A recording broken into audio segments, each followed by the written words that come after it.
Hello, welcome back. And of course, if you're new to this channel, welcome. My name is Tracy, and in this video, I'm going to explore the Curse of Hound Tor. And this is also the setting which inspired the famous Sherlock Holmes novel called The Hound of the Baskervilles. So stay tuned.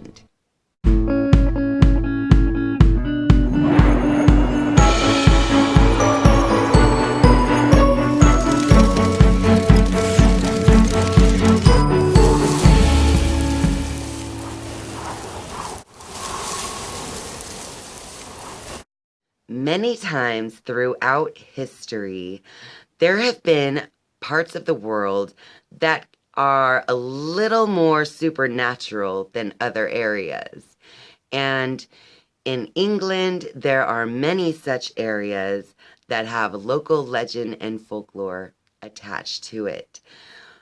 In the book, The Hound of the Baskervilles, there is a supernatural hound who is stalking and murdering the family of the Baskervilles due to a curse that was placed on the family many generations ago.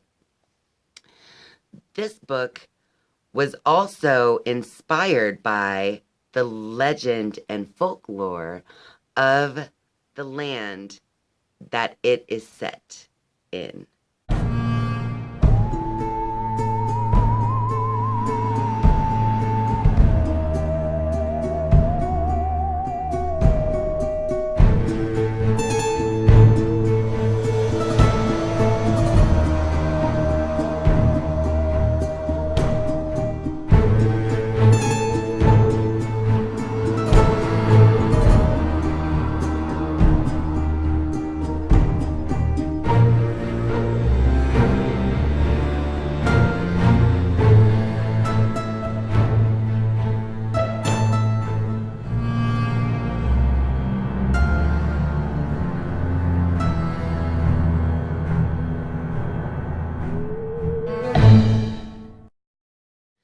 Finding that out was very interesting to me, of course, so I decided to learn a little more about the local folklore of the area of Dartmoor in England. And in my monster book, which I have referenced before, this is the perfect book for Halloween Spooktacular, I found this. According to ancient local folklore, roughly 1,000 years ago, there lived on the wilds of Dartmoor a man named Bowerman. He was a skilled hunter and someone who knew the old, mysterious landscape very well. On one particular day, while out hare hunting, his pack of hunting dogs stumbled upon something else, a secret coven of witches, hidden deep within a series of previously unknown caves on the moorland. Bowerman's dogs raced around the caves in chaotic fashion, knocking over a huge cauldron that was a significant part of an ancient ritual that the witches were about to perform. Bowerman managed to take control of his dogs and fled the area. The witches, however, they were determined to have their cold, deadly revenge. One of the crone-like coven shape-shifted into a hare and coldly lured Bowerman and his dogs into marshy ground that quickly swallowed up one and all. The witches were not done with Bowerman and his pack, however. They hauled their dead bodies out of the marsh and turned them into stone. So, the old legend goes, a line of rocks at the peak of Hound Tor is comprised of the dogs turned to stone, while an outcrop called Bowerman's Nose is all that remains of the dog's master, and still the story continues.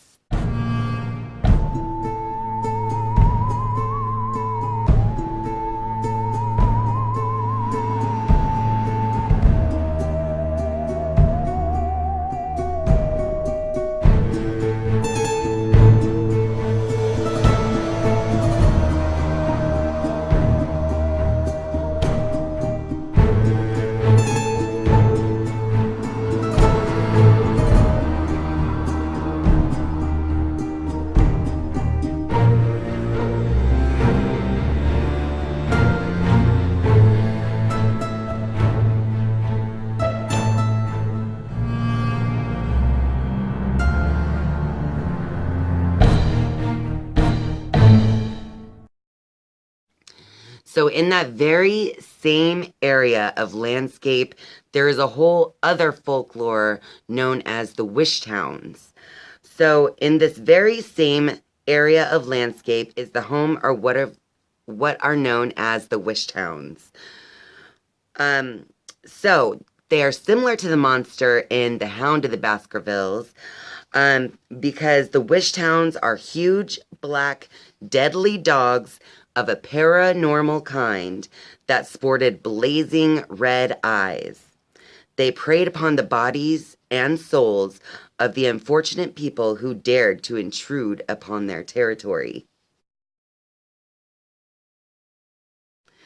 On top of that, not all that far away, is Buckfastleigh, which in the 17th century is the home of the squire Richard Cabell. And he was the inspiration for the evil Sir Hugo Baskerville in Conan Doyle's much loved novel. So local lore of how, on the night Cabell died, a vicious pack of savage black hounds was seen racing in the moonlit moor. So even one of the main characters of the book was inspired by a real person near this area, and there is local legend around his death, around Richard Cabell's death, that states how on the night he died, there were savage black hounds seen just racing around on that same night. So it's very interesting that around this area, there are so many different folklore and legends, as well as the novel written about the haunted hounds of Hound Tor. If you thought that was all I had on this area in England, then you are wrong, because there is a more recent phenomenon that just recently happened in 2007.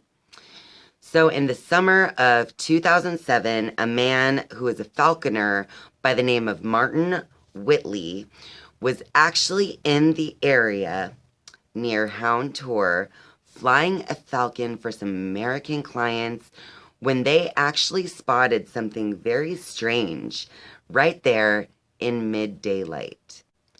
What they saw seemed to be an animal, a large black animal that seemed to change shape. But they actually kind of called it a morphing black beast. And they actually have photos of this beast from their time there in that area.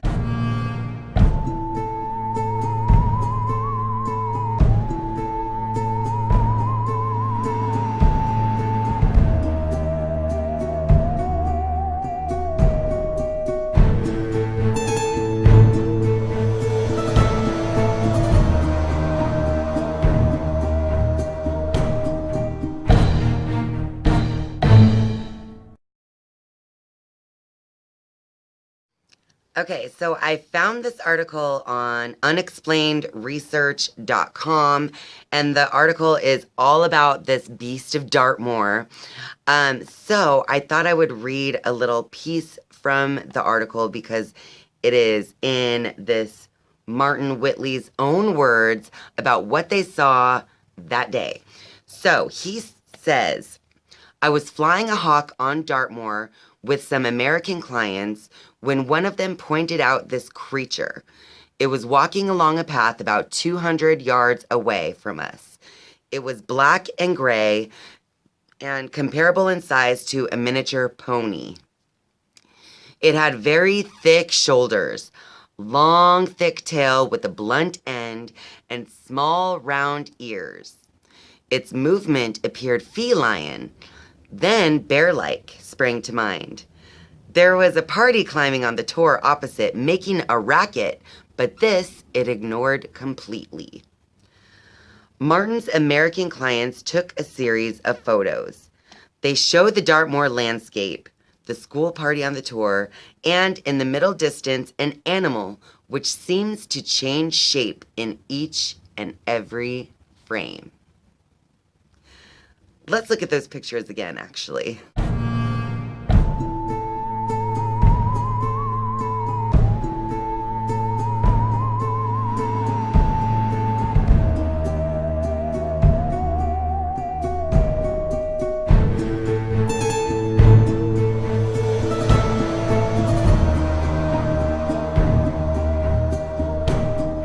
So the article goes on that the animal seems to change shape in each frame, from cat to bear to pony to boar to various breeds of dog.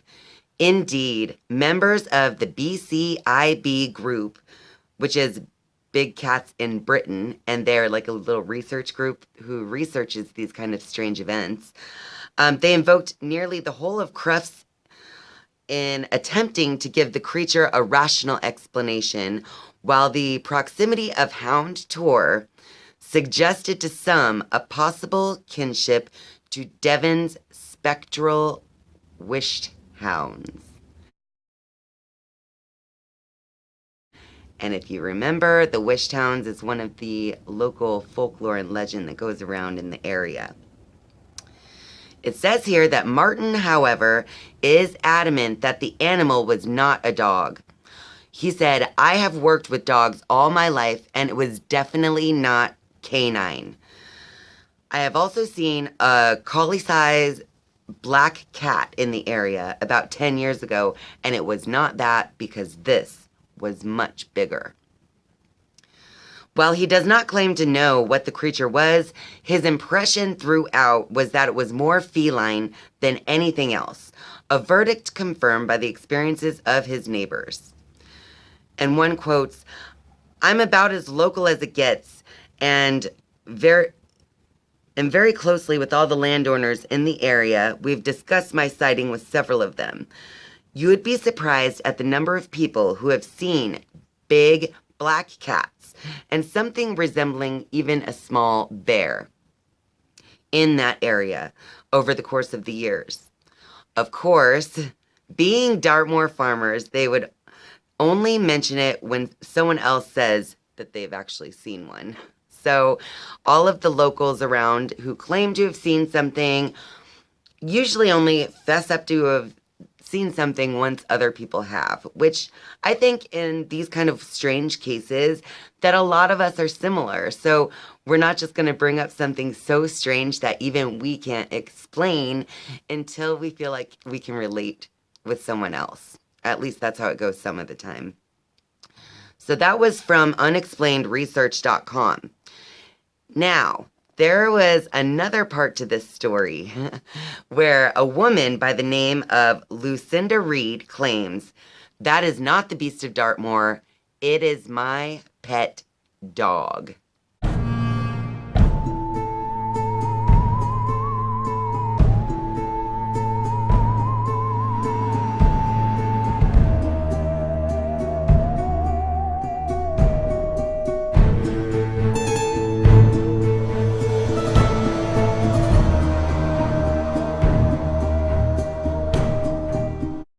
So Lucinda Reid comes along and states that the photographs that were taken by Martin Whitley's American clients were nothing more than her big black Newfoundland dog named Troy. She states that when she saw the picture, she spotted it was Troy right away, and you can tell by the shape and the way that he is walking. She says that they go up to that place on Dartmoor all the time, and it's only 10 minutes away from their home, and Troy loves to run about there. In this article, it says, Miss Reid lives with her boyfriend Phil and their 5-year-old daughter Summer in Newborn Abbot, Devon. She said the family pet is often mistaken for something far more sinister during their regular moorland walks. "A lot of people don't have a clue what he is because he's so big," she said. "Troy frightens the life out of everyone because of his size, and he doesn't look like a dog from a distance. He sometimes disappears off around the rocks on his own, and that's when he must have been photographed." Martin Whitley's picture shows what looks like a strange animal lopping across Dartmoor near a group of ramblers and children. Publication of the photograph stoked rumors that the moor is haunted by a pack of spectral dogs known as the Hounds of Hell. These mythical creatures are said to have inspired Sir Arthur Conan Doyle to write his famous Sherlock Holmes mystery, The Hound of the Baskervilles, which we've already covered as well.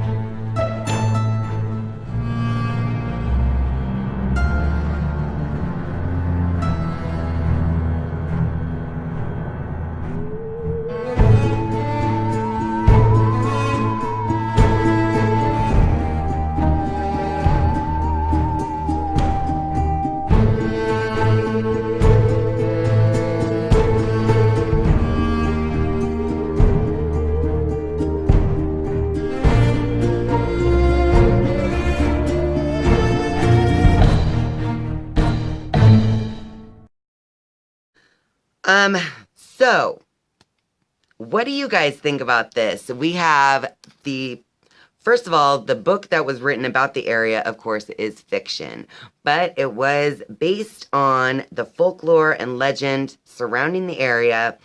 And one of the characters was even based on someone who really exists around the area as well, who, remember, had rumor of these dogs running around on the night of his death. So let's not forget that. Then we have the Bowerman's Nose and Hound Tor, and of course the story around Bowerman the farmer or the hunter and his hounds, who were cursed by the witches to forever be made of stone. And who knows, maybe this land area is just cursed to forever be the home of these supernatural hounds. Whatever you think it is, just let us know in the comments down below. And thank you guys so much for watching. I love you, and I'll see you next time. Bye.